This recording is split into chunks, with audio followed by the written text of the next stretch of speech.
Sagalee Waaqayyoo isinii wajjiniin irannaa sagalee Waaqayyoo as dhaabannee dubbannu sagalee Waaqayyoo as dhaabannee dubbadhu wanta haaraa miti lallabneerra kana dura dubbanneerra kana dura faarfanneerra kana dura garuu macaafni qulqulluu sagaleen Waaqayyoo haaraadha yeroo hundumaa nama isa dhageedhaa fi Waaqayyo waan itti dubbatu qaba jechuudha waan ittiin jedhu qaba jechuudha. Macaafa qulqulluu keessaatii yeroo dhaxxanii ilaaltanii seera ba'u jira seera keessa deebii jedhamutu jira. Macaafa Museen caafe keessaatii kullamaanii macaafa qulqulluu keessa jira. Seera ba'u Zatsaatsa jedha jechuudha. Exodus ba'u eessa keessaatii Gibxi keessaa Misir keessaa ba'uudha. Yeroo isaan ba'an immoo Waaqayyo gooftaan akkamitti akka isaan deemuun isaaniif ta'u akkamitti akka isaan jiraachuun isaaniif ta'u immoo Israa'elitti achuma keessatti itti dubbate jechuudha. Isa dhumaarratti dhume immoo akka jedhan seera keessa deebii isuma itti dubbate sana deebisee isa yaadachiisa jechuudha. Israa'el irraanfachuu beeka waan ta'eef biyya Kanaanii aannaniif damma baastu yeroo ga'u immoo akka inni Waaqayyoon hin irraanfannee fi Waaqayyo bifa adda addaan Israa'elitti dubbata ture saba kakuutti dubbata ture jechuudha. Har'asi obboloota koo Waaqayyo irra deebi'ee si yaadachiisa malee waan haaraan hin jiru jechuudha waan isinitti dubbatu. Isuma isin kaleessa dhageessanii Waaqayyo amantii keessan jabeessuudhaaf fi beekumsa keessanitti beekumsa isinii dabaluudhaaf isinitti dubbata jechuudha. Kanaaf gurra banamaan sagalee Waaqayyoo dhaggeeffadhaa. Mata dureen koo har'aa akkas kan jedhudha. Waaqayyo waan hundumaa hin danda'a kan jedhudha. Ameen.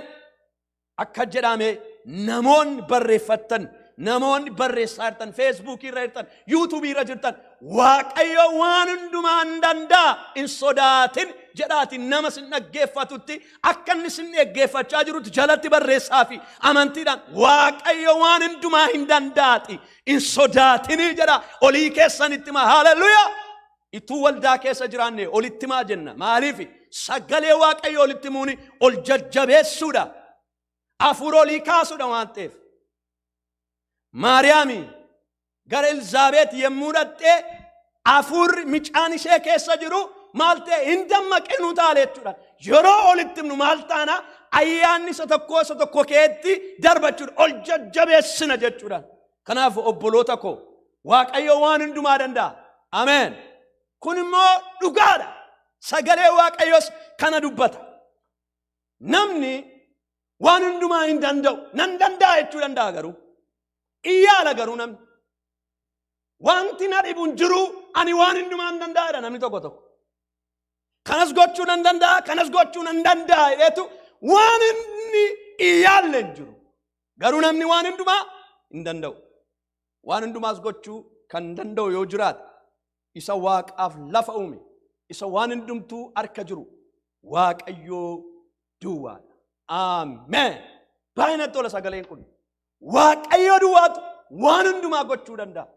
Waaqayyootu bara geeddara. Waaqayyootu guyyaa geeddara. Waaqayyootu mootota geeddara. Wanti Waaqayyo isa dhibu tokkollee biyya lafaarraa hin jiru jechuudhaan. Kanaaf saba Waaqayyo yeroo tokko namatti gaaffii ta'a. Namni dhuguma kun hin geeddaramaa kun ta'uu danda'a.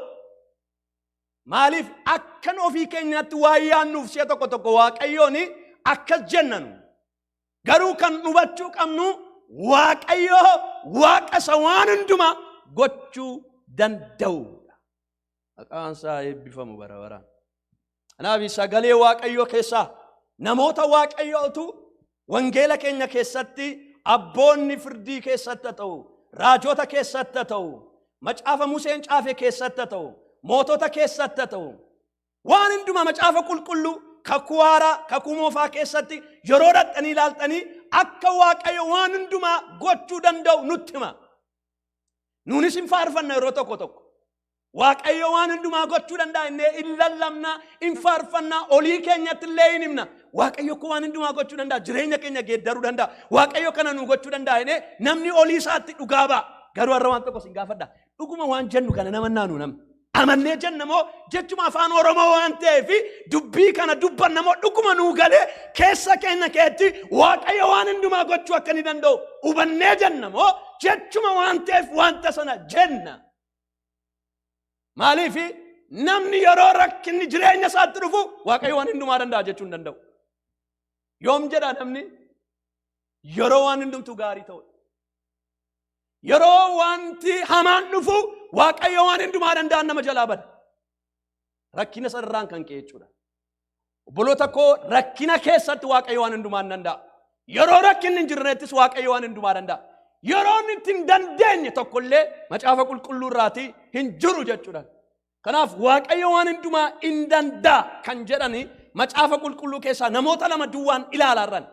Isin namoota baay'ee ilaaluu dandeessu macaafa qulqulluu keessaa tokko nama Iyyoob jedhamu tokko. Iyyoobiin hundumti keenya beekna. Inni lammaffaan immoo raajii Ermiyaas nama jedhamu jechuudhaan. Iyyoobiif Ermiyaas namoonni kun lamaan macaafa qulqulluu keessaa baay'ee natti tolu seenaan isaanii. Ermiyaas raajii bo'aa jedhamee beekama. Nama bo'u yeroo hundumaa waa'ee saba isaatii waa'ee ofii isaatii hin bo'aa yeroo hundumaa. Kanaafiyyuu nama bo'u jedhameeti kan inni beekamu. Bo'u waa'ee argeef hin bo'aa. Waaqayyo duratti hin bo'aa. Ati kana gochuu dandeessa. Ati kana geeddaruu dandeessa jedheetu Waaqayyoon nama kadhatudha namichi kun. Nama Waaqayyo wajjiniin haasa'udha jechuudha. Kanaafiyyuu raajii bo'u jedhameetu beekama jechuudha. Iyyoob immoo kan inni ittiin beekamu wanta afur kwaalitii afur qaba dhattanii boqonnaa tokko irratti yoo argitani. Iyyoobi jedha sagalee Waaqayyo nama mudaa hin qabneedha. Iyyoobi nama qajeelaadha sagalee Waaqayyo. Iyyoobi nama Waaqayyoon sodaatudha jedhan. Wanta afur guguddaa dubbata wanta Iyyoob macaafni qulqulluu Iyyoob boqonnaa tokko dhaqaatii ilaala. Ermiyaas boqonnaa tokko immoo dhattanii yoo ilaaltanii waamamuu raajii Ermiyaasiin argitu. Nama akkamii akka inni ture Waaqayyo isaatii akka isa waamee argitu jechuudha. Namoota kana lamaantu jireenya isaanii irratti Waaqayyoon argee Waaqayyoon akka jedhan ati waan hundumaa akkati gootu nan bare hin dandeessu akkati dandeessu nan bare nan hubadhe jedhaniin.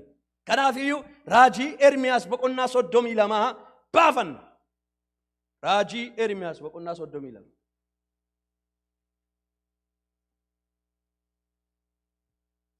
Jarri kun lamaan macaafa qulqulluu keessaa iddoo guddaa qabu.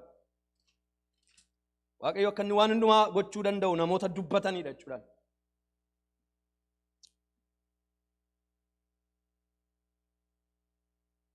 Lakkoofsa 17 akka jedha. 32:17. Yaa Waaqayyo gooftaa ati humna kee isa guddaa fi hirree keetiin Waaqaa fi lafa maal teetedha humteetta. Wanti siif hin danda'amne tokkollee jiraaree jedhee dubbata. Maal jedha? Yaa Waaqayyo gooftaa ati Waaqayyo humna kee isa guddaadhaan fi hirree keetiin Waaqaaf lafa humteetta. Haaleluyyaa. Waaqayyo maal jechaa jira? Ati guddaadha yaa Waaqayyo. Guddina kee kanaan humna keessa guddaa kanaan immoo waan dinqisiisaa wanta sammuu namaa gararraa ta'e tokko hojjetteetta. Waan ati dadhabde hin jiru jedheetu namni Waaqayyo maal jedha? Maal gooteedha? Ati humna keessa guddaa fi hirree keetiin Waaqaaf lafa humte. Waaqaaf lafni kuni Waaqayyo jecha ta'i jedhinaani Waaqayyo uume jechuudhaan. Kanaaf maal jedhe namni kun? Ati jedheen Waaqayyoodhaan. Waan ati immoo siif hin danda'amne tokkollee jiraaree jedhe. Hin jiru jechuusaatiin. Waan ati gochuu dadhabdu tokko jiraa yaa Waaqayyo. Edda Waaqaaf lafa uumteeti har'a immoo waan ati gochuu dadhabdu jiraao. Waan ati hin geeddarre jiraao. Waan ati hin hojjenne jiraare yaa Waaqayyo jedheetu Ermiyaas raajiin kuni dubbata saba Waaqayyo. Waaqayyo waan inni gochuu dadhabu jira har'a obboloota koo jireenya keenya keessatti. Waaqayyo waan inni raawwachuu dadhabu tokko jira. Edda hin jiraanne maaliif shakkina reenuun edda Waaqayyo waan hundumaa gochuu hin danda'a? Maaliif sodaanne edda Waaqayyo waan hundumaa gochuu danda'a? Maaliif roommaan are? Maaliif naan are? Waan argine hundumaan jireenyi keenya maa goola mare? Edda dhuguma Waaqayyo waan hundumaa gochuu hin danda'a indee amanneeti. Akka jedha lakkoofsa 26 achumarraa 32 ergasii dubbiin Waaqayyoo gara ana Ermiyaas hin dhufeedha. Dubbiin Waaqayyoo gara keessa na dhufu. Dubbiin Waaqayyoo yeroo gara jireenya namaa dhufu namni jireenyi isaa hin geeddarama. Ermiyaas maal jedha? Dubbii namaa miti, dubbii moototaa miti, dubbii guguddootaa miti. Dubbiin Waaqayyoo gara ana Ermiyaas hin dhufe lakkoofsa 27 inni kuno ani Waaqayyoodha. I am the God. An Waaqayyo isa Waaqaaf lafa uumeedha. Waaqa san geeddaramne, Waaqa san dhumaa danda'u, Waaqa waan hundumtuu harka koo keessa jiru ani Waaqayyoodha jedhe Waaqayyo. Ermiyaas ani Waaqayyoodha. Saba Waaqayyo sagalee isaanii ani Waaqayyoodha isiniin jechaadha. Waan an dadhabe jira, waan an hin hojjenne jira isiniin jedha sagalee isaanii. Inni eenyunni? Inni Waaqayyoodha. Sanyii namaa hundumaaf inni maayin gooftaadha. Sanyii namaaf warra ani gooftaadha jedhan, ani hundumaan danda'a jedhan, nuun hundumaa qabna jedhan, humni keenya guddaadha jedhanii nama sodaachisaniif, we are super power warra jedhaniif ani eenyudha Waaqayyo gooftaan macca sagalee isaanii ani gooftaadha. Dhagaa saba Waaqayyo gooftaa tokko duwwaa beenna, gooftaa gooftotaa sate isa du'ee du'aa keessa mirga abbaa jiru ilma Waaqayyo Iyesuus duwwaadha gooftaan. Gooftaadhaan kanaaf iyyuudhaan sagalee Waaqayyo an gooftaadha. Sanyii nama hundumaa irratti, Ameerikaa irrattis, ani ishee humnan qaba jettu irrattis ani gooftaadha. Orra nama sodaachisaa jiran, orra biyya keenya jiran irrattis Waaqayyo gooftaadha. Waaqayyo gooftaadha. Hallelujah. Dhukkuba biyya lafaa raasaa jiru irratti Iyesuus gooftaadha abbo. Akka jedha garuu Waaqayyo gooftaan sagalee isaatiin. Ani Waaqayyoodha, ani gooftaadha. Wanta anaaf hin danda'amne jiraare jedhee sin gaafata Waaqayyo. Eddan gooftaa ta'e, eddan Waaqayyo ta'e, wantan gochuu dadhabe tokko, waan hin dandeenye wanta biyya lafaarra jiraa'u natti maa jedha Waaqayyo. Natti mi waanan sii gochuu dadhabu jira. Waanan mana kee keetti siif hojjechuu dadhabu jira. Waanan hin geeddarre jiraare. Jira obboloota koo jirattanii kan keessan. Kunoo hin danda'amu jettanii kan jirtan jiraara. Waaqayyo maal siniin jedha sagalee isaa? Ani Waaqayyoodha, ani nama miti. Ani gooftaadha, ani nama miti. Ani jecha koo hin geeddaru jechuudha Waaqayyo. Kanaaf iyyuu Waaqayyo waan hundumaa yeroo Waaqayyo waan hundumaa hin danda'a yeroo jennu garuu maal jechuudha?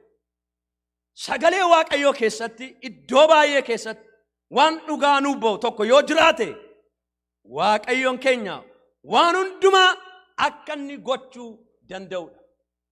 Sagalee Waaqayyo keessatti wanti guddaan wanti dhugaa nuuf ba'amu yoo jiraate Waaqayyo nuun amananne kuni Waaqa waan hundumaa danda'udha jedha. Amma gaa Waaqayyo maal faa gochuu danda'a? Isarratti naasa'uu barbaadama. Wanta sadii isinii kenneen fixuu barbaada. Waaqayyo maal faa gochuu danda'a? Waaqayyo jireenya keenya keessatti maal gochuu danda'a? Ilaa sila dubbadheera. Ati Waaqaaf lafa uumteedha. Namni Waaqayyo lafaaf Waaqni immoo kan uumamanii akka sagalee Waaqayyootti naasa'a. Ilaa keedha.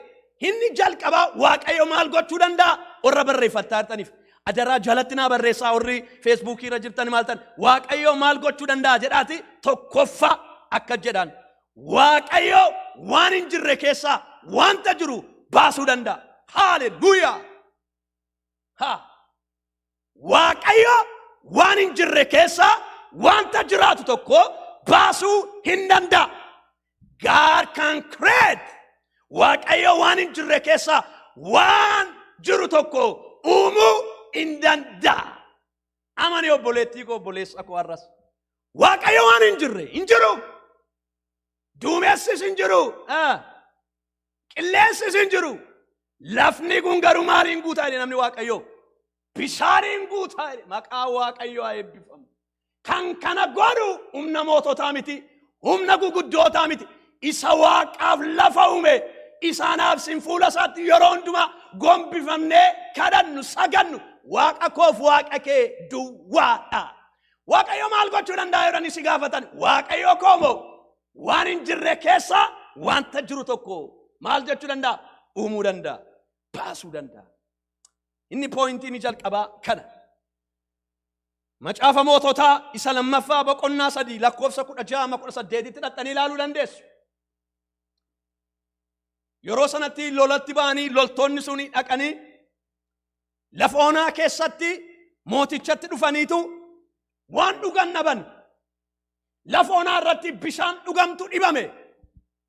Lolatti ba'anii jiru yeroo sanatti nama Waaqayyoo kanaan dhufaniitu Elsaa'iidhaan dhufanii Eeliyaasin dhufanii dhiifama naa godha Elsaa'iidhaan dhufaniitu wanti dhugamu hin jiru bishaan hin jiru. Garuu eessa jiru? Lafa onaa keessatti jiru. Namni Waaqayyoo akka jedhe raajii irratti na dhagaatti hin jedhe moototaan na dhagaa jedhe loltootaan warra isa dhaggeeffachaa jiran qilleensi hin jiru duumessi hin jiru garuu waan an dubbadha sagalee Waaqayyoo irra dhaabadheetti hin jedhe Waaqayyoo koo dhageera waan an ta'eef Waaqayyoo lafa kana maal godhaa bishaaniin guutaa jedhe maqaan Waaqayyoo haa eebbifamu. Obboloota koo seenaa biyya lafaa keetti warri macaafoota qayyafattanii duumessi yeroo dhufu maaltu jira bokkaan roobuuf jedhaa. Qilleensi yeroo ka'u bokkaaf qilleensi yeroo hundumaa ol wajjin hin deemu. Duumessi yeroo samiin kun dukkanaa'u bokkaan roobuuf jedha jennee dubbanna.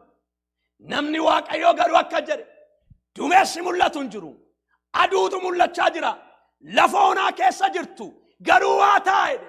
Waaqayyoo waan hin jirre keessaa wanta jiraatu tokko baasuu hin danda'a.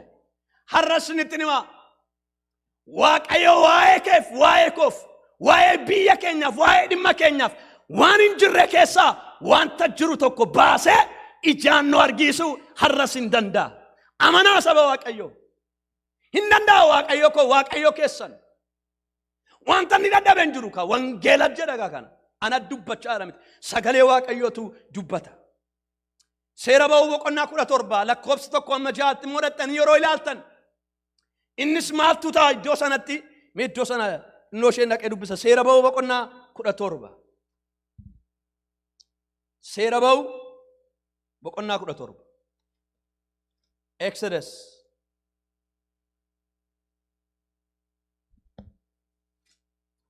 Lakkoofsa 1-6 yeroo dubbifattanii waa'ee saba Israa'el kan inni dubbatu iddoo sanattis maaltu ta'e jedha. Lakkoofsa 1 kaasee nan dubbisa.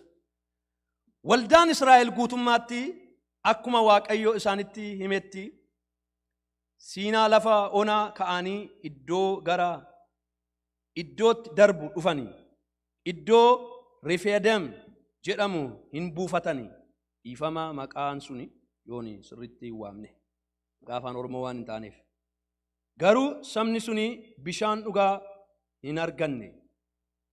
Garuu sabni suni bishaan dhugamu hin arganne.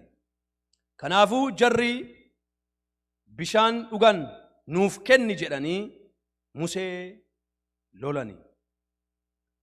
Museen immoo jaraanii maaliif ana loltu? Waaqayyoonis maaliif qortu jedheni. Jarri bishaan dheebonnee waan bishaan dhabnee waan dheebonneef Musee irratti gungumani. Nuyi ijoolleen keenya horiin keenyas dheebonnee dheebuudhaan fixuudhaa fi biyya Gibxii nu baaftee jedhani. Baay'ee nama dhiba. Biyya Gibxii keessaa kanatti nu baaste lafa onaa irratti dheebuudhaan nu fixuudhaaf jedhan. Eenyutti hin jedhu beektu? Musee abbaa hafuuraa isaanii nama Waaqayyotti dubbatee isaaniin geggeessaa jiru naqaniitu ati maal jechuu isaaniiti beektu? Dhimma nurraa qabdaa lafa nutti bishaan dhuguu dandeenyu nu baaste nu fixuudhaaf ittiin jedhan. Yommus Museenii gara Waaqayyotti iyye. Jarri kun dhagaadhaan na rukutuu fi xinnoo isheetu isaan hafe maal godhuu jedhe Waaqayyo. Baay'ee nama dhiba seenaan kun. Maal godhuu?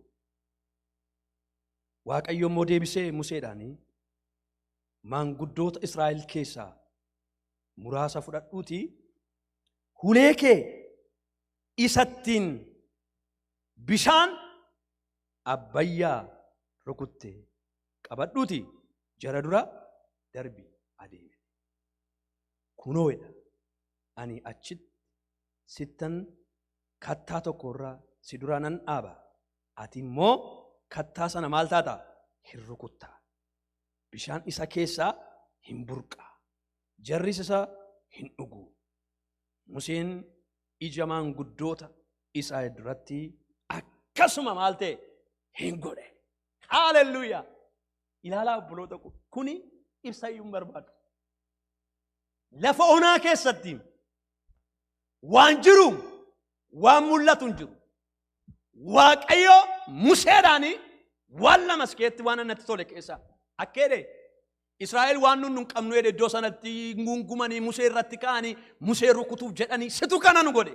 Ati biyya Misir keessaa nu baastee lafa onaa irratti nu fixuudhaaf jette bishaaniin ijoollee keenya horoota keenya nuun dhumuudhaaf jirra jennaan. Museen immoo gara Waaqayyootti jedhe. Waaqayyo waan inni dubbate natti tolanaan. Waaqayyo akkatti jedhe ulee makee isee kaleessaa jedhe. Waan gabiraatti hin jedhe. Isuma kaleessa argeera ka Museen maalitu godhu? Waaqayyo waan hin jirreetu ni jiraachisu. Galaana iddoo lamatti tu niru argeera Museen. Saba Waaqayyo orri kaleessa Waaqayyoon argitan Waaqayyo waan hin jirre jiraachisee waan hin taane taasisee sin ceesisee namarraa sin godhe. Boris Waaqayyo kee akkasuma. Amanaa akkasuma Waaqayyo. Waan hin jirre jiraachisee si jiraachisuu danda'a. Waan hin taane taasisee si jiraachisuu danda'a. Akka waan hin jirre waan hamaa kee si oolchuu danda'a Waaqayyo. Waaqayyo waan hin dadhabe hin jiru. Museetti Waaqayyo maal jedhee akkuma kaleessa goote ulee makee uleen sirka jiru dhimma baasaa jedhe faarfataan. Uleen sirka jiru dhimma baasa obboleettii koo obboleessa koo har'as. Ulichi immoo sagalee Waaqayyo isa jiraataadha. Isa waan hin jirre gara jireenyaatti fiduudha. Uleen nurka jiru dhimma baasa har'as. Sagaleen Waaqayyo jireenya kee jiru dhimma baasa. Amani obboleettii koo. Kaleessa koo isa manatti har'as geessee akkamitti sodaattareeti. Waaqayyo as geessi gatattee yaadda sin gatu mana kee hin gatu jireenya kee hin gatu ijoollee kee hin gatu. Waaqayyo waan hundumaa danda'a. Achi booda maal godheedha? Waaqayyo uleema sanaan maal godheedha? Kattaa sana dha'eedha. Ilaamee seera uumamaa seera kakuu haaraa keessatti waa'ee kattaa sanaa immoo guyyaa baraa ilaalla. Kattaan suni inni bishaan keessaa ba'ee Israa'el dhugee horoonni isaanii dhuganii isaan gammadan sun har'a kattaan sun eenyunni? Dhagaa goleedhaam sagalee Waaqayyo Kiristoosiin dhagaa golee hin sochaane. Haaleluyyaa. Waaqayyo gooftaadha abbo. Kanaaf yaa obboloota koo Waaqayyo waan hin jirre keessaa waan jiru baasuu hin danda'a. Inni tokkoffaa qaba. Inni lammaffaan Waaqayyo maal gochuu danda'a? Arras Waaqayyo waan du'e kaasuu hin danda'a. Akka jedhaan barreessaa kanas. Inni lammaffaan Waaqayyo wanta na jalaa du'e kaasuu hin danda'a jedhaati jireenya keessanitti madhaa maaloo. Waaqayyo waan si jalaa du'e saba Waaqayyo du'ee rattee faayila jireenyaa ta'uu danda'a. Mul'ata qabdu ta'uu danda'a. Biizinasii qabdu haala baay'ee ta'uu danda'a. Du'eera kana booda gatiin qabu. Ani waggaa kana keessa raawwachuun barbaade jettee cuftee kan keesse yoo jiraatu sitti himaarra Waaqayyo du'aa kaasuu hin danda'a. Waaqayyo koo Waaqayyi koo Waaqa waan hin jirre jiraatu soddate wanta du'es kaasuu Waaqa danda'udha. Haaleluyyaa. Wangeela jedha kana. Mul'ata Yohaannis boqonnaa 5 irra dhaqaa ilaalaa. Maaltu ta'e achirratti seenaa sana irratti? Mul'ata Yohaannis boqonnaa 5 irratti. Macaafa maramaa tokko jira jedhan. Macaafa maramaa sana immoo eenyutu nu banuu danda'a jedhaniitu cufameera ka. Abdiitu kutameera ka. Achi ta'anii boo'a ture. Ergamichi boo'a. Maal jedha achi sagalee Waaqayyoo jaarsolii keessaa tokko hin boo'in hin gaddini. Inni du'ee du'aa kee leenci Yihuudaan ni ta'e. Haaleluyyaa. Isa cufame. Mallattoo torbaan isatti mallatteeffame. Banuu hin danda'an. Yesus arras isa du'e isa mallatteeffametti. Mootonni itti mallatteessuu danda'u. Guguddoonni itti mallatteessuu danda'u. Ilmi Waaqayyoo Yesus arras banuu hin danda'u obboleettii koo. Wanta du'ee jiraate kaasuu hin danda'a ilmi Waaqayyoo arras. Believe it. Amani. Waaqayyoo waan hundumaa danda'a. Maal gochuu danda'a Waaqayyoo ni lammaffaa? Wanta du'e kaasuu danda'a. Baay'ee kan natti tolu Luqaas boqonnaa 7 mee ilaalame. Baay'ee namatti tola seenaan sun. Luqaas boqonnaa 7 dhaqaa ilaalaa. Lakkoofsa 11 kaasee akka jedha sagalee Waaqayyoo. Akka jedha. Seenaan kun baay'ee akkasin hubattan hin barbaada. Nan dubbisa. Luqaas boqonnaa 7 lakkoofsa 11 kaasee. Ergasii Iyesuus gara mandaraa Ne'eenaa jedhamu hin naqe. Bartoonni isaa fi namoonni danuu isaa wajjiniin dhaqan. Inni balbala killaa mandarichaa yemmuu dhiyaate kunoo namoonni reeffa baatanii itti dhufan. Inni du'e immoo haadha hiyyeessaa tokkoof ilma tokkichaa ture. Namoonni baay'een mandaricha keessaa haadha isaa wajjiniin duukaa hin boo'u turan. Gooftaan yemmuu ishee arge hin ooyeef hin boo'in jedhe. Itti hiiqee siricha harkaan qabe. Warra baataniin dhaabadhaa. Warri baatanii hin dhaabbatanii. Inni immoo dargaggeessa nana sin nan jedha kai jedhe. Achumaan inni du'e ture ol jedhe taa'e. Dubbichi jalqabee dubbachuu jalqabee Yesuus akkasitti haadha isaaf isa deebisee. Hundumti isaanii na'anii raajiin guddaan nu keessaa ka'eera. Waaqayyo saba isaa ilaaleera jedhani. Waaqayyoodhaaf oqubaa dhiyeessani. Dubbiin kunis guutummaa biyya Yihuudaaf naannoo biyya sanaa hundumaatti hin ka'e. Haaleluyyaa. Seenaa kana maali? Kuni yoon isinii ibsuu dide isinii gala. Micaa du'ee baatanii deemu. Micaan du'ee kun immoo haadha hiyyeessaa jedha. An baay'inaa dhiba sagalee Waaqayyoo. Dubartittiin micaan ishee laraa du'ee hiyyeettiidha. Haadha hiyyeessaa beektu gaa obboloota ko. Micaa tokko immoo duwwaa qabdi. Abdii guddaa qabdi jechuudha micaa kana irratti. Micaan kun gaaf tokko baratee guddatee rakkina keessaa iyyuma keessaa na baasa jettee abdattee jirtu jechuudha dubartiin kun. Ija ishee micicharra godhatteerti. Micaa ishee kanatu maal ta'edha? Jalaa du'eedha. Jalaa du'eetu hawwaaluudhaa fi namoonni firoottonni bu'aa gaddaa deemaa ituu jiraniitu Iyesuus Kiristoos immoo karaa balbala magaalichaatti olitti ba'ani. Iyesuus wajjiniin reeffaa fi namoota warra reeffa baataniif Kiristoosiif ergamoonni isaa orri isaa wajjin jiran bartoonni isaa olitti ba'an jechuudha. Namoonni hin boo'u inni iyyuu. Orri kaan waa'ee miicichaa boo'u, orri kaan waa'ee adhayyeessaa kana boo'u. Maaliif abdii isheetu jalaa du'e. Wanta isheen qabdu borrii jiraatee guddatee rakkina keessaa nabaasa kan isheen jettetu jalaa du'e. Maayin narra kan sin jalaa du'e. Fayyaa keessanii fayyaa dhabdanii kan rakkattan yoo jiraattan Waaqayyo fayyaa keessan jireenyatti gochuu danda'a arras. Maaltu sin jalaa baree jira? Hin danda'a Yesuus arras. Humna qaba Waaqayyo. Asitti gaa dandeettii ilma Waaqayyoo ilaalla. Dandeettiin isaa immoo reeffa baatanii ituu deemaa jiranii akkana jedhee itti galagalee hin boo'in ittiin jedhe haadha isaan. Hin gaddin ittiin jedhe. Haaleluyyaa. Waaqayyo akkanatti hin jedheedhaam. Hin boo'in. Hin boo'in. Hin gaddin. Abdiin kutatin. Ani jiraa. Ani dandaadha. Ani mo'aadha. Waan ani hin dandeenye hin jiru jedhe Yesuus. Wangeela jedhana jedhamti. Yesuus maal godheedha?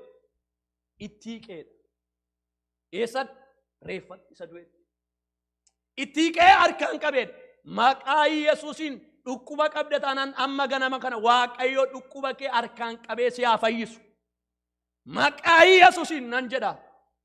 Sagalee Waaqayyo ilmi Waaqayyo yeroo sana itti hiiqee itti bu'ee sitta bu'u Yesuus. Dhimma keetta bu'u Yesuus. Mul'ata keetta bu'u. Waaw! Itti bu'u ganama kana maqaa Yesuusiin. Wanta si jalaa du'e. Wanta si jalaa qabame yoo jiraate Waaqayyo itti bu'u ganama kana saba Waaqayyo. Itti bu'ee itti bu'uu duwwaa miti. Yeroo itti bu'u orri baatanii jiran reeffa baatan hin dhaabatanii. Jaallatanii dhaabatu Yesuusii ammoo hojii jalqabamu fedha. Yesuus Kiristoos itti bu'ee akka jedhe micicha waamee maalittiin jedhe ka'i jireenya siitaa. Haati kee si barbaaddi. Haadha keedhaaf jiraattee guddattee iddoo ulfinaa ishee geessuu qabda. Jireenya siitaa duunsiif hin ta'u. Ka'i har'as Waaqayyo maal danda'a yoo naan jettani wanta du'e kaasuu hin danda'a. Wanti sin jalaa du'e yoo jiraate Yesuus hin kaasa amanaa. Maal jiraatti qabdu ta'a mana keessaa kan namatti hin himanne. Yeroo tokko namni fayyaa dhabee kan jirtan yoo jedhu maaliif akka ta'e beeku deebiin jedha waan kana. Fayyaa namaayyuu Waaqayyo jireenyatti deebisa. Fayyaa namaa deebisa Yesuus amanaa. Waaqayyoon amanaa obboloota ko saba Waaqayyo. Fayyaa keessan kan sinii deebisu Waaqayyo duwwaa hin danda'a Yesuus. Beektoonni yoo dadhaban Yesuus hin dandeessa dhaatti maa. Waan ati dadhabde hin jirtudha. Du'aa kaastee takaa sagalee keetiin si qabaa jedhaanii. Sagalee keetiin si qabaa har'a kottuun irratti hojjedhedha. Edda du'aa kaaste ani immoo jireenyatti hin jira fayyaanaa kenni jedha. Edda du'aa kaaste ani immoo jireenyatti hin jiraati mul'ata koo fiixannaa baaseedha. Mul'anni horii sin jalaa du'e. Sagantaa adda addaa baafattanii kan jirtan du'eera jettanii cuftanii kan jirtan faayila isaa Waaqayyo faayila sana hin bana. Amanaa obboloota ko. Amanaa. Inni sadaffaan baay'ee jira wanta sadii duwwaan dubbadharra. Inni sadaffaan Waaqayyo waan hin jirre waan hundumaa danda'a yeroo jennu maal fa'aa danda'a. Inni sadaffaan Waaqayyo kadhata nama hundumaa hin dhaga'a. Baay'ee tola kun. Kadhata nama hundumaa hin dhaga'a Waaqayyo akkamitti dhaga'a. Abbayyaan as dhaabatee yeroo inni iyyuu kan abbayyaas dhaga'a ture. Yeroo achi taa'ee iyyuu kan koos hin dhaga'a. Yeroo iftuun achi iyyitu kan iftuus hin dhaga'a. Yeroo achi iyyuu inni sunis hin dhaga'a. Kan kana gochuu danda'u Waaqayyo duwwaadha. Amma fakkeenyaaf yeroo as iyyuu abbayyaan dhaga'uu dhiisuu danda'a. Because limitii qaba waan abbayyaan dhaga'u. Waaqayyo garuu unlimitedidha sagaleensa. Iddoo hundumaatti dhaga'a. Mana teessee yeroo iyyitu waldaa keessa yeroon iyyuu Waaqayyoon dhaga'a. Namoota biliyoona 6 biyya lafarra jiraniti kan gammatamu. Kan hundumtuu Chaayinaati yeroo iyyan hin dhaga'a. Oromiyaa keessaa yeroo iyyitu hin dhaga'a. Ameerikaa keessaa yeroo iyyitu hin dhaga'a. Awurooppaarraa yeroo iyyitu hin dhaga'a. Waaqayyo Waaqa waan hundumaa danda'u yeroo jennee dubbannu Waaqayyo sagalee nama hundumaa Waaqa si'a tokko dhaga'uu danda'udha. Haleluuyaa. Kan hiyyeessaan dhaga'a, kan sooressaan dhaga'a, kan dadhabaan dhaga'a, kan jabaan dhaga'a Waaqayyo. Waaqa akkasii waaqeffattaam. Nan nageenya hin jedhin. Waaqayyo sagalee koo hin nagaa obboleettii koo. Obboleessa koo hin nagaa warri boo'aa jirtan. Warri iyyaa jirtan waan baay'ee fuula Waaqayyootti kan kadhachaa jirtan. Waa'ee biyyaa ta'uu danda'a. Waa'ee maatii ta'uu danda'a. Waa'ee ofii keessanii ta'uu danda'a. Waaqayyo si dhagaa'i. Gara Waaqayyootti iyyi boo'i. Waaqayyo si dhagaa. Waaqayyo immoo orra isa barbaadanitti dhiyoodhaa jedha sagalee Waaqayyo. Ani waan tokko yaada ture kana yeroo yaadu ijoollee sadiin qabam. Dullumis natti dhufaa jirti waan ta'eef. Yeroo ijoolleen koo achi iyyan yeroo Steefaniin achi waan natti dubbattu hin dhaga'u. Steefaniin asitti hin dhageessu hin dhaga'u maaliif ijoolleen natti yaada. Nama sidii galaara manan jechaaru. Keessumaa warri ijoollee durbaa mana kee qabdanii moonaan gaafa isheen achitti dubbachuu jalqabdu manni abiddatti qabata. Durbi baay'ee haasoftu waan jedhamuuf. Ijoolleen durbaa yeroo isaan achi daddattata jechuu jalqabanii mana itti qabatama carraayyuu laatan namaaf sagaleen isaanii hin dhaga'amu jechuudha. Ijoolleen lama ol duukaa dubbatteennaan hin dhageenyu nuun. Waaqayyo garuu yeroon dubbadhu hin dhagaa yeroo abbayyaan dubbatu inni sun dubbatu inni kun dubbatu inni sun Yesuus sagaleessa dinqi kono Yesuus dinqiidhaan Waaqayyo kun sagalee nama hundumaa dhagaa. Mana teessee yerootti dubbattu yerootti makiinaa ofaa dubbattu hin dhagaa Waaqayyo. Waaqa akkasii waaqeffattam do you know that? Waaqa akkasii wajjiniin deemaa jirtam do you know that? Waaqayyoota wajjiniin jiraattu waaqa rakkina kee dhaga'uudhaan. Rakkina kee dhaga'uu duwwaa miti rakkina kee abbutee si baasuudhaan. Waaqayyo waan hundumaa dhaga'uu danda'a jennee yeroo dubbannu Waaqayyo sagalee nama hundumaa dhaga'uu danda'a. Nuun garuu sagalee nama hundumaa dhaga'uu hin dandeenyu. Wangeelli kana dubbata. Efesiyoon boqonnaa 3 mee ilaalaa. Efesiyoon boqonnaa 3. Nan fixa Efesiyoon boqonnaa 3. Lakkoofsa 20 akkana jedha. Haleluyaa! Innagaa Yesuus arras warra iyyaa jirtaniif. Innagaa sagalee kee innagaa sagalee kon dhageera. Haannaan hin gungumtee jedha. Eeliin waasheen jettuun dhageessu kan gungumaa jirtu. Abbaan manaa kan sin dhageenye, hana manaan kan sin dhageenye. Garuu gungumaa kan jirtu yoo jiraate hin dhagaa. Ati dhoksaatti na kadhadhu ani immoo maalin godhaa? Ifattin sii kennaa jedha. Haleluyaa! Ati gungumi mana kee keetti Waaqayyo ifatti sii kenna. Si dhagaa. Paasterii sin dhaga'u, jaarsoliin sin dhagaan. Yesuuseen koo si dhagaar. Waan ati iyyaa jirtu akka jedha lakkoofsa 20. Inni humna isa nu keessaatiin hojjetun wanta nuyi kadhannuudhaaf wanta nuni yaadnu dandeenyu hundumaa irra safara malee caalchisee gochuu hin danda'a. Haleluyaa! Wangeela jedha abboo kana. Wanta nun kadhannu wanta nun yaadnu gararra safara Waaqayyo koo Waaqayyo kee gochuu hin danda'a. Kana waaqeffattam obboleetti. Kanaam waaqato jiniin jiraachaa jirtu kun. Waaqa sandumaa danda'u. Do you know that? Do you believe that? Hin beektaa sana, hin amantaa sana. Waaqayyo kadhannaa nama hundumaan dhagaa. Iyyee garaa kee layyaanee waan asii kadheef deebiin namni. Iyya garaa koo dhageesse gaara jaalalaan na bira geesse defaarfatan. Iyye garaa keetti iyyi booyi Waaqayyoon dhagaa. Ermiyaas boqonnaa 33 lakkoofsa 1 yeroo ilaaltan akkana jedhe Waaqayyo gooftaan maccaa dhufe Ermiyaas. Yaa Ermiyaas jedhe dubbiin Waaqayyoodha. Killaa mana hidhaa keessa jira Ermiyaas hidhamee jira. Haalli isaa haala iyyuu miti. Ermiyaas iyya kee dhageera jedhe Waaqayyo iyya kee dhagaa. Rakkina keessa kan jirtu mana hidhaa kan jirtu dhukkubaan kan jirtu gaaffii baay'ee keessa kan jirtu arrasitti nima Waaqayyo iyya kee dhagaa. Dhaga'uu duwwaa miti immoo waan haaraa jireenya kee irratti hojjeta. Haleluyaa! Kana Waaqayyo koo Waaqayyoon keessan. Waaqayyo maal gochuu danda'a? Inni jalqaba maaliin jedhe? Waaqayyo maal gochuu danda'a hin jedhe? Waan hin jirre jiraachisuu hin danda'a. Waan hin jirre keessa waan jiru tokko baasuu hin danda'a. Hallelujah. Inni lammaffaa Waaqayyo maal gochuu danda'a? Kadhannaa nama maal godha? Du'aa boollaa kaasa. Inni sadaffaa maal godha Waaqayyo? Kadhannaa nama hundumaa, sagalee nama hundumaa dhagaa Waaqayyo. Waaqayyoon kadhanna dhaabbanne. Har'aaf kun dhugaa. Guyyaa gabraatti ufuna. Hallelujah. Hundumaa dandeessaa jira harka kee keessa du'aa boolla keessa kaastee jiraachista.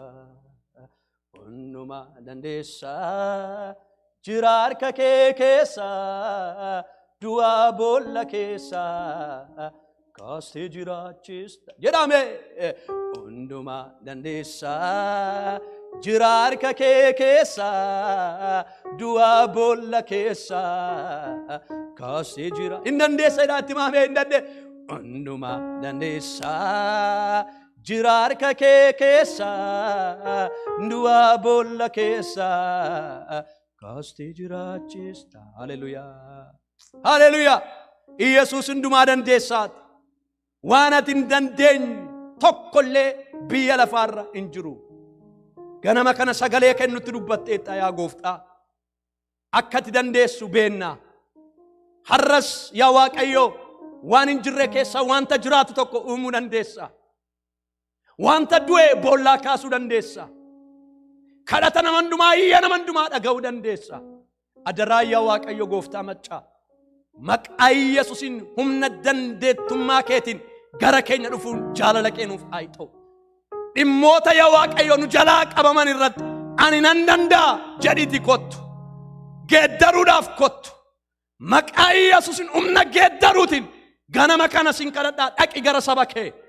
Ji'a kana keessa Waaqayyo hin danda'a jechuudhaan akka jiraannu nu gargaari yaa Gooftaa. Waaqayyo koo Waaqa waan hundumaa danda'uudha. Lafoonaa keessaa inni bishaan burqisiise har'as jireenya koof waan haaraa burqisiisuu danda'a. Fayyaanaa kennuu hin danda'a. Nagaanaa kennuu hin danda'a. Seenaa biyya kootii geeddaruu hin danda'a. Hammeenya biyya koorraa kaasuu danda'a jennee akka amannee jiraannu maqaa Yesuusin nu gargaari. Hin dandeessaati. Hin dandeessaa waan ati hin dandeenye hin jiru. Waan ati dadhabdee hin jiru. Yesus dhaqi gara saba kee nan danda'a jedhi dhaqi. Hinnattee jedha. Alaazaar du'ee guyyaa 4 turee hinnattee mana Maartaan Maariyaam. Dhaqi lubbuu si barbaadaa jirtu bira yeroo kana. Dhaqiitii wanta jalaa du'e kaasi. Dhaqi wanta isaan abdiitti godhanitti abdiitti hori. Dhaqi isa dhukkubfate fayyisi. Dhaqi isa gaaffii qabuuf deebii ta'i. Dhaqi mimmaan irraa haqi. Dhaqi deebii ta'iif saba keef hin dandeessaa. Humna danda'uu qabda. Abbaa koo Yesuus dhaqi maaloo. Ganama kana saba keef hin si kadhadha. Dhaqi iddoo isaan jiran hafuura qulqulluu. Dhaqi maqaa Yesuusin. Warra mana hidhaa keessa jiran. Ermiyaas mana hidhaa keessa ture. Hinnattee gara isaa dhaqi maaloo. Warra manitti dukkanaa keessa jiran. Warra mana hidhaa keetti dukkanaa qabamanii jiran. Dhaqi hiike. Rakkina keessaa baasi. Gidiraa keessaa baasi. Boo'icha keessaa baasi. Saba keenya gargaari. Hin dandeessaa dhaqi. Biyya Oromiyaa dhaqi. Itoophiyaa dhaqi. Seenaan geeddaramu. Bara 2013 kana keessa yaa Waaqayyo sin kadhadhaa Itoophiyaadhaaf. Waan haaraa hojjedhu. Waan haaraa uumi. Wanta namni yaadne argisiisi. Wanta yaadamne tokko godhi. Waaqummaa kee mul'isi biyyicha irratti. Hojjedhu yaa Waaqayyo si eegaa jirra. Abdiin keenya si duwwaadha biyya keenyaaf. Oromiyaaf abdiin keenya si duwwaadha. Itoophiyaaf abdiin keenya si duwwaadha ilma Waaqayyo. Adaraa Waaqarraati kai. Kai yaa Waaqayyo hin dandeessa kan jechaa jirruudha nun. Arrasumni kee hojjechuudhaaf hin danda'a. Biyya keenya irratti harki kee mul'atu. Biyya keessa jiraachaa jiru irratti harki kee mul'atu. Dhukkuba biyya lafaa raasu maqaa Yesuusin hin dandeessaa rukutu. Qilleensa isaa qulqulleessuu dandeessa. Dhukkuba kana cabsuu dandeessa. Dhukkuba kana biyya lafaarraa xaraguu hin dandeessa. Mul'adhu yaa Waaqayyo. Ameerikaadhaaf mul'adhu, Afrikaadhaaf mul'adhu, Awurooppaadhaaf mul'adhu yaa Waaqayyo, Kaanaadaadhaaf mul'adhu, Eeshiyaadhaaf mul'adhu yaa Waaqayyo. Biyya lafaa hundumaadhaaf mul'adhu. Danda'ummaa keetiin, humna qabeessa ta'uu keetiin mul'adhu. Waaqayyo ta'uu keetiin mul'adhu. Gooftaa bara baraa ta'uu keetiin mul'adhu. Galanni siif haa ta'u. Hin mul'atta. Sagalee kee ganama kana gidduu keenya dhufeef eebbifame. Torban kana sagaleen kun nu keessatti hojjetu. Ol jedhi. Tolaa taanee miti yaa Gooftaa. Tolaaf amanamaa ta'e. Isa du'e du'aa kan kee, isa mirga abbaa jiru ulfinaan immoo deebi'ee dhufu. Maqaa ilma kee, maqaa Gooftaa keenya, maqaa Yesuus Kiristoosiin kadhannaa keenya nuuf dhaga'i.